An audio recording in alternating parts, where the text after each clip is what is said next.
FS23, it's your captain speaking. This is FS23. Go ahead, Captain. We've got some live news approaching. Take it down. Go after that.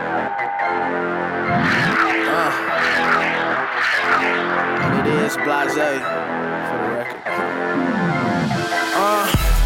More money, more hoes. What's up, everybody? It's your boy DJ here, back at you with another review. I ended up picking up the Bred ones, so I was looking back through my collection, looking at the older pairs from the DMP, the 01 pair, and the band ones that were recently released in 2011. So I was thinking I was gonna do a quick comparison for you guys, just so you can kind of get an idea, just for the people who might not have the band ones, so they can get a feel of the quality and the difference between the two over the time. So let's get into it real quick. Here I got the black laces here in the 2013 Air Jordan Bred 1 here. Simple, super classic. This is definitely, we would say, go down in history as one of the greatest Jordan 1 colorways to release. No matter all the hype of the crazy colorways that you see, Levi pack, you know, different type of things like that. But you know, even the Dornbecker one, I have to say this is better, just because it's classic, it's Jordan, it's just that old school vibe, that great feel to a shoe. Another thing that people love, like I was saying, the old school vibe, is the 2013 retro here has the Nike Air on the tongue, which is a great asset to the shoe.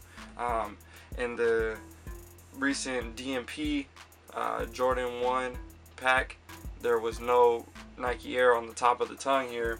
There was a Jumpman, a red Jumpman here. So that's a good difference between the two. The leather is pretty solid. I definitely like the shoe. Looks like it might crease up a little bit here on you. I've never even tried these on. You see a little bit of creasing here on the side of the shoe by the swoosh on the inside panel. Overall, still a nice shoe, good quality.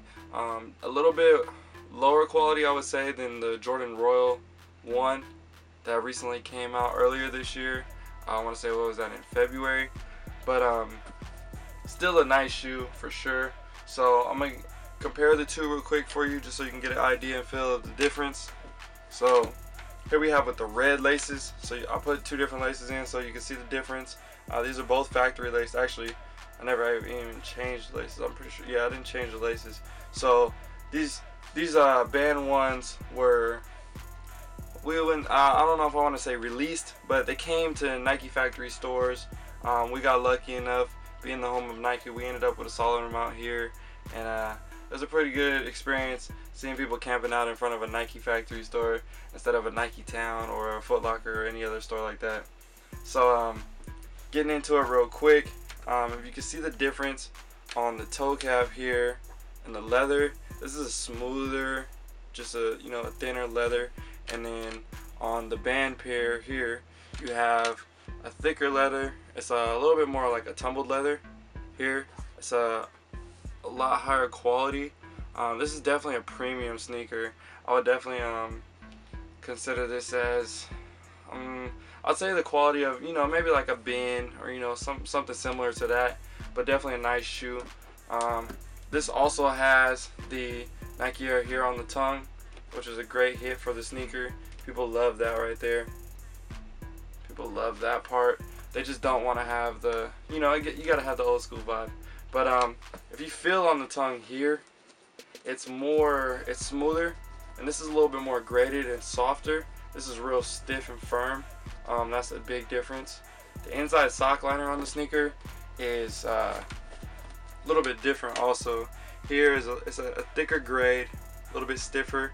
Here is a smoother, silkier grade, and then also you can see the red and the white X's inside of the sock liner, and it has a little quote in the bottom of the sneaker here on the band pair, and there's just a black insole with a red Jumpman here on the recent 2013 retro. Get into the back of the sneaker. So here you have the band pair, the 2013 retro. Obviously the band X, the big hype. And then here, there's no Jumpman, there's none of that, nothing, just keeping it classic, old school without that, because back in the OG days, the Jumpman wasn't really on those shoes. That's why the difference between the two based off of the new recent retros with having the Jumpman. People kind of like this just because it gives you that classic vibe. Now here you have the band pair 2013 retro. Looking at the midsoles, very similar. You got the red outsole, and it all looks the same here on the bottom. No major differences. Can't really tell anything here. The reds might be a little bit different, but they look very, very, very similar. So that's nothing really to have an issue about. But yeah, overall, two dope shoes. Definitely glad I picked these up. Looking forward to hopefully snagging a couple of extra pairs for the collection.